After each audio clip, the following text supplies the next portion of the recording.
In this video, we'll learn about the union government. The first body for the union government is the legislature. Union government का actually 3 part होता है. Union government क्या होता है? Central government को ही बोलते हैं. 3 बॉडी है. लेजिस्लेचर जो रूल्स बनाता है, एग्जीक्यूटिव जो उसको पास करता है, जुडिशियरी जो ये देखता है कि वो रूल्स फॉलो हो रहा है कि नहीं हो रहा है. ये एक के नीचे एक लिखा हुआ है, लेकिन ऐसा मत समझना कि लेजिस्लेचर के नीचे एग्जीक्यूटिव है, फिर उसके अंडर में जुडिशियरी आता है. एक्चुअली ये 3 सेपरेट बॉडीज़ होता है. So the 3 separate bodies of union government are legislature, executive and judiciary. Now coming to the term, we already know that India is a federation. तो federal form of government ये क्या होता है? Federation या federal form of government का मतलब होता है कि पूरे कंट्री को रूल करने के लिए एक गवर्नमेंट होगा जिसको बोलते हैं national government, state union government, central government. ये 3 टर्म से बोलते हैं. और हर एक स्टेट को रूल करेगा एक सेपरेट गवर्नमेंट जो होता है स्टेट लेवल पे, जिसको बोलते हैं स्टेट गवर्नमेंट. फिर हम लोग को पता है कि इंडिया में विलेज लेवल पे भी होता है विलेज पंचायत, तो वो हो जाएगा ग्रास रूट लेवल पे. तो यही होता है फेडरल स्ट्रक्चर, जहाँ पर एक गवर्नमेंट नहीं होकर डिफरेंट लेवल्स पे डिफरेंट फॉर्म ऑफ गवर्नमेंट्स होता है.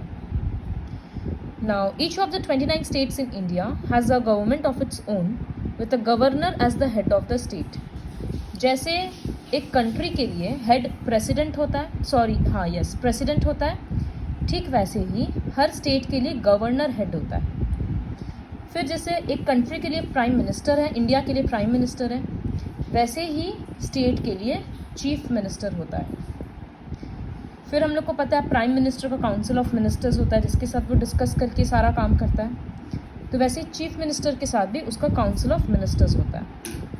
सो chief minister along with its council of ministers comprises the state government और हेड उसका गवर्नर है. काम कुछ नहीं है, खाली साइन करना है जैसे प्रेसिडेंट का होता है. The top most level of government in India is the union और the central government which is also called national government.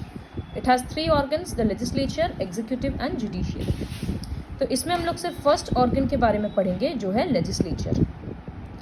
Indian parliament is bicameral and consists of 2 houses called Lok Sabha and Rajya Sabha. हम लोग पढ़े थे कि in fact सारा states भी bicameral है. बहुत सारा स्टेट्स बाईकैमरल है जहाँ पॉपुलेशन ज़्यादा है, जहाँ विधान परिषद और विधानसभा होता है, और बहुत सारा स्टेट्स जहाँ पॉपुलेशन कम है वह वो बाई कैमरल नहीं, वो यूनिक कैमरल होता है. ये चीज़ हम लोग पहले ही क्लास 7 में पढ़ चुके हैं. So Indian parliament is by cameral because Lok Sabha और राज्यसभा दोनों होता है. The union executive comprises of the president of India and the council of ministers headed by the prime minister. देखो यहाँ लिखा है लेजिस्लेचर में पार्लियामेंट आता है, Lok Sabha Rajya Sabha. The third organ The union legislature is called parliament, which comprises of both the houses. The executive comprises of the president of India, prime minister and union council of ministers. And judiciary में आता है supreme court, chief justice of India जो supreme court का head होता है, जो judge, and 25 sitting judges.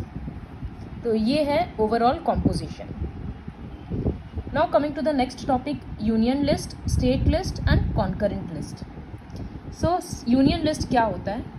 कोई list मतलब बेसिकली टॉपिक्स इसमें कवर होता है. तो कोई सब्जेक्ट्स हैं जिन पे रूल बनाने का हक सिर्फ सेंट्रल गवर्नमेंट का होता है, यूनियन गवर्नमेंट का होता है, उसको बोलते हैं यूनियन लिस्ट.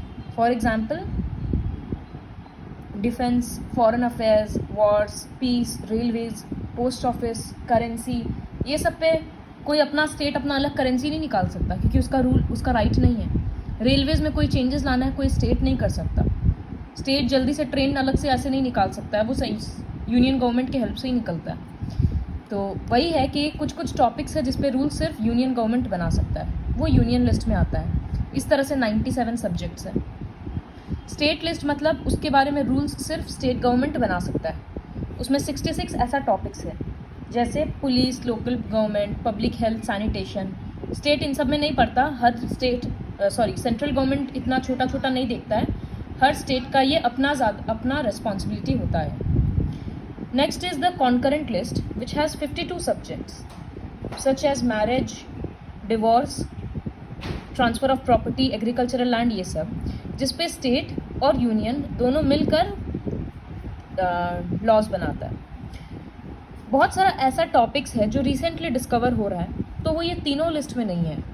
तो एक फोर्थ लिस्ट बना रेसिडियरी सब्जेक्ट्स का लिस्ट, जिससे टेक्नोलॉजी वगैरह, ई कॉमर्स मतलब ऑनलाइन साइट्स वगैरह से जितना शॉपिंग होता है, कंप्यूटर सॉफ्टवेयर, हार्डवेयर, इन सब को रिलेटेड जो भी प्रॉब्लम होगा। तो जब कॉन्स्टिट्यूशन बना तब ये सब उतना एडवांस नहीं था, तो तब ज़रूरत नहीं लगा, इसलिए बाद में एक लिस्ट बनाया गया जिसको बोलते हैं residuary subjects. The union legislature, the long struggle for freedom transformed into a mass movement and ultimately succeeded in ushering freedom and self-rule. It was a dream come true for the people of India who aspired for a democratic self-government. So the Constitution of India laid down the principle of universal adult franchisee. Universal adult franchisee क्या है हम लोगों को already पता है। 18 year से above लोग जो वोट कर सकते हैं irrespective of their caste, gender, religion और background, any type of background. तो 18 साल से ऊपर सब लोग वोट कर सकते हैं। ये एक इम्पॉर्टेंट पार्ट था इंडियन कॉन्स्टिट्यूशन का। They elect the representatives who constitute the parliament that controls and guides the union government. तो जो हम लोग चुनते हैं वो पार्लियामेंट का हिस्सा बनता है। फिर पार्लियामेंट रूल्स बनाता है जो कि बाद में यूनियन गवर्नमेंट उसको पास करता है, एग्जीक्यूट करता है। तो parliament is the legislative organ of the union government. उसमें 2 हाउस है, लोकसभा और राज्यसभा। लोकसभा को लोअर हाउस बोलते हैं, हाउस ऑफ द पीपल, क्योंकि हम लोग जो लोग इलेक्ट करते हैं वो लोकसभा के मेंबर बनते हैं। The second house also called Rajya Sabha is the upper house. इसमें हम लोग डायरेक्टली वोट नहीं करते हैं। ये सब के बारे में हम लोग को और फर्दर चैप्टर के बारे में पता चलेगा चैप्टर में। President of India is not a member of either of the 2 houses, but he or she is an integral part of parliament. जब तक प्रेसिडेंट किसी बिल को साइन नहीं करेगा तब तक वो बिल पास नहीं होगा। To ensure the principles of federalism, the Lok Sabha represents the people of India and Rajya Sabha represents the states of India. जैसे जब हम लोग वोट करते हैं तो हम लोग अपने अपने एमएलए को, मतलब जिसको वोट देना है उनको देंगे, तो वो लोकसभा का मेंबर बनेगा। और स्टेट में भी काफ़ी एमएलएज होते हैं। तो स्टेट क्या करता है, काफ़ी सा अपने एमएलएज को सेंटर में, मतलब हर एक स्टेट का अपना अपना भी प्रॉब्लम है। अब जैसे वेस्ट बंगाल का जो प्रॉब्लम्स है जो भी, उसको सुनने के लिए भी तो सेंट्रल गवर्नमेंट में आदमी होना चाहिए ना, कि सेंट्रल गवर्नमेंट में हम लोग का बात कोई रखने के लिए। तो वेस्ट बंगाल क्या करेगा, अपने स्टेट से बहुत सारा एमएलएज भेजेगा अलग अलग डिस्ट्रिक्ट से, ताकि वो सेंट्रल गवर्नमेंट में जाकर मतलब एडमिनिस्ट्रेशन करे। तो वहीं से राज्यसभा का सिलेक्शन होता है।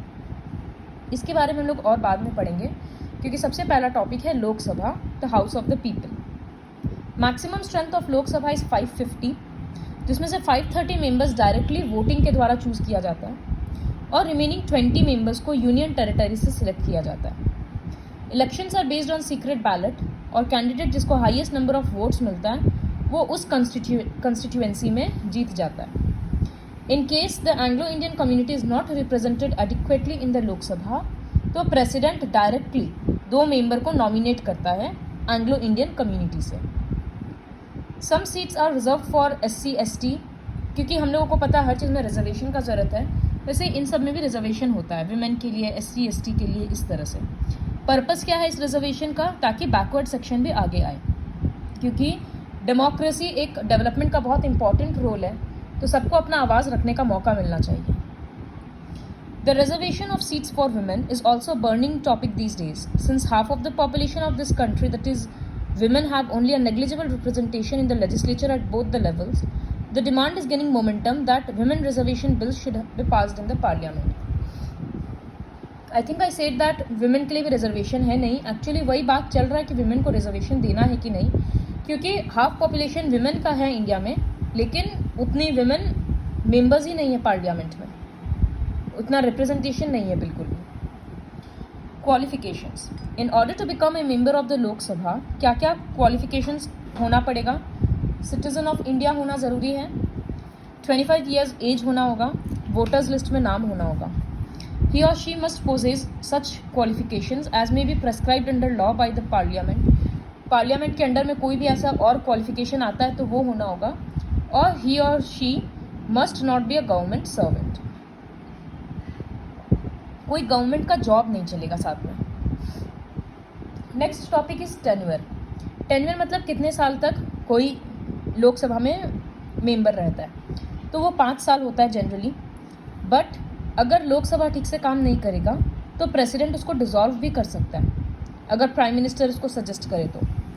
और इमरजेंसी वगैरह के टाइम पे अगर किसी कारण से इलेक्शन नहीं हो पा रहा है या इलेक्शन का रिजल्ट ठीक से नहीं आ पा रहा है तो लोकसभा 1 साल एक्स्ट्रा काम भी कर सकता है. उसका पीरियड एक्सटेंड भी किया जा सकता है. If such a bill is passed by the parliament to meet some emergency situation for the orderly and smooth working of the Lok Sabha. Speaker and the Deputy Speaker are elected by the members from amongst themselves.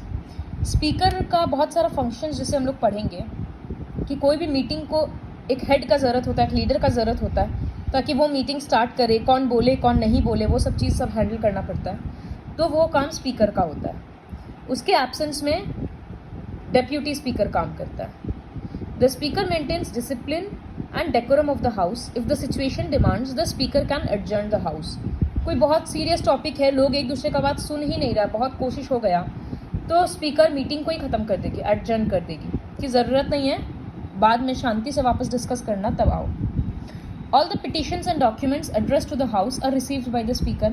जिस भी topic के बारे में बात होता है उससे related जो भी डॉक्यूमेंट्स होता है वो स्पीकर को दिखाया जाता है.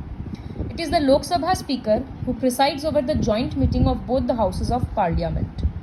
अगर किसी कारण से राज्यसभा और लोकसभा का जॉइंट मीटिंग होता है, मतलब लोकसभा और राज्यसभा के सारे मेंबर्स मीटिंग करेंगे, तो जैसे लोकसभा में स्पीकर है वैसे राज्यसभा में भी तो स्पीकर है. तो फिर उस मीटिंग का हेड कौन होगा जॉइंट मीटिंग का? तो वो लोकसभा का स्पीकर होता है क्योंकि लोकसभा ज़्यादा पावरफुल हाउस है because that is directly elected by the people. So this was all about Lok Sabha. ये नेम्स लर्न करना होगा. Miss Meera Kumar is the first women speaker of Lok Sabha and mister G.V. Mavalankar first speaker of Lok Sabha. So this was the introduction for legislature and all about Lok Sabha.